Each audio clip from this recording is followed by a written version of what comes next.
سرکار تو عالم صلی اللہ علیہ وسلم جب منبر پر قدم مبارک پہلا رکھا تو حضور نے بلند آواز سے فرمایا آمین. پھر دوسرا قدم رکھا سٹیپ فرمایا آمین. پھر تیسرا قدم رکھا حضور علیہ السلام نے فرمایا آمین. صحابہ کرام علیہم الرضوان نے عرض کی یا رسول اللہ صلی اللہ علیہ وسلم یہ کیا راز ہے؟ ظاہری طور پر کچھ بھی نظر نہیں آ رہا. آپ نے یہ 3 مرتبہ 3 سٹیپ جو منبر شریف ہے اس کے اوپر قدم مبارک رکھے اور بلند آواز کے ساتھ 3 مرتبہ فرمایا آمین. اس کے اندر راز کیا ہے؟ حضور نبی رحمت صلی اللہ علیہ وسلم نے فرمایا کہ ابھی جبرائیل علیہ السلام سید الملائکہ تمام فرشتوں کا سردار، سارے نبیوں کا صحابی، سارے نبیوں کی بارگاہ میں حاضری دینے والا وہ فرشتہ جو فرشتوں کا سردار اور رسول ہے وہ میری بارگاہ میں حاضر ہوا اور اس نے 3 جملے دہرائے. انہوں نے 3 جملے دہرائے اور میں نے تینوں جملوں پر آمین کہا.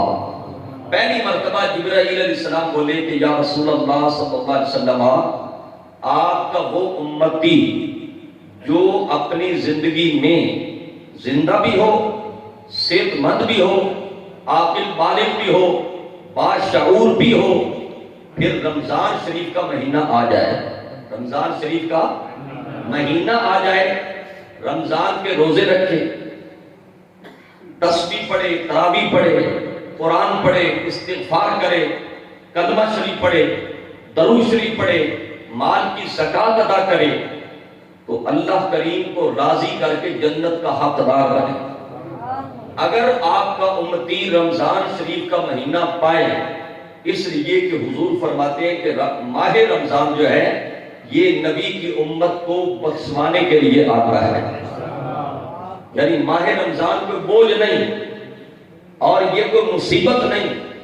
یہ جس طرح آج دہریے ملحد، روشن خیال اور وہ طبقہ جو اسلام سے باغی ہے وہ کہتا ہے کہ رب تعالیٰ کی قدرت کے یہ خلاف ہے کہ رزق موجود ہو، روزی موجود ہو، پھر بندہ بھوکا مرے، تو یہ کفار کا انداز ہے.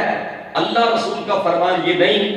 رسول اللہ علیہ السلام نے فرمایا رمضان میری امت کو بخشوانے کے لیے آتا ہے، تو جو رمضان المبارک میں عبادات اور رب کو راضی کر کے نہ بخشا جائے اس بندے کے لیے ہلاکت ہے.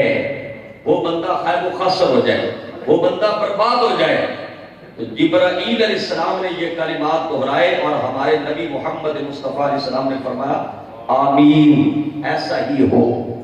پھر دوسری مرتبہ فرمایا کہ جو آپ کا نام پاک سنے اور حضور کا نام سن کر درود شریف نہ پڑھے وہ بھی خیب و خاسر برباد ہو جائے. فرمایا آمین. پھر تیسری مرتبہ یہ فرمایا جس نے اپنی ماں کو، باپ کو اپنی زندگی میں پایا، ابا جان کو بھی پایا، اماں جان کو بھی پایا، ابا جان، امی جان، یہ 2 ہستیاں وہ ہستیاں ہیں جس نبی نے یہ فرمایا تھا کہ وما ریاض الجنہ، کہ مسجد جنت کا باغ ہے. جس نبی نے یہ فرمایا ماہ رمضان جنت میں پہنچانے والا ہے. جس محبوب نے یہ فرمایا کہ رمضان شریف آتا ہے جنت کے دروازے کھل جاتے ہیں، اس محبوب نے فرمایا ہما جنتو کا و نارو کا، یہ تمہارا باپ اور تمہاری ماں جو ہے یہ تمہارے لیے جنت کا باغ ہے، یہ تمہارے لیے جنتی ہونے کا ذریعہ ہے. تم جتنے بھی نیکوکار ہو یا گناہ گار ہو، تمہارے رب نے تمہاری جنت تمہارے ماں باپ کو قرار دیا ہے. فرمایا جس نے والدین کے ساتھ ادب، پیسہ، حسن سلوک، ان کی تعظیم اور ان کا ادب، قلبی نزاکت کا خیال نہ رکھا، پیسہ نہ خرچ کیا، وقت نہ دیا، والدین کو ایسے کام کر کے راضی نہ کیا حتیٰ کہ والدین کا دل توڑ دیا اور ان کا دل شکستہ ہو گیا، وہ ناراض ہو گئے، تو نبی رحمت فرماتے ہیں پھر ایسے بندے کے لیے ہلاکت اور بربادی اور خائب و خسر ہے اور وہ کھلے گھاٹے کا شکار ہے، اور اس پر بھی افسوس ہی کیا جا سکتا ہے کہ جس نے والدین کو پایا اور پھر جنتی نہ ہو سکا. تو حضور علیہ السلام نے فرمایا اب یہ دیکھیں کہ جبرائیل فرشتہ جو دعا کرے یعنی بدعائیہ کلمات کو دہرائے اور اس کی عظمت میں بھی کوئی کمی نہیں، پھر اس پر نبی پاک مہر لگا کر آمین کہہ دیں، تو اب بتائیں پھر ہمارے حال کیا بن سکتے ہیں۔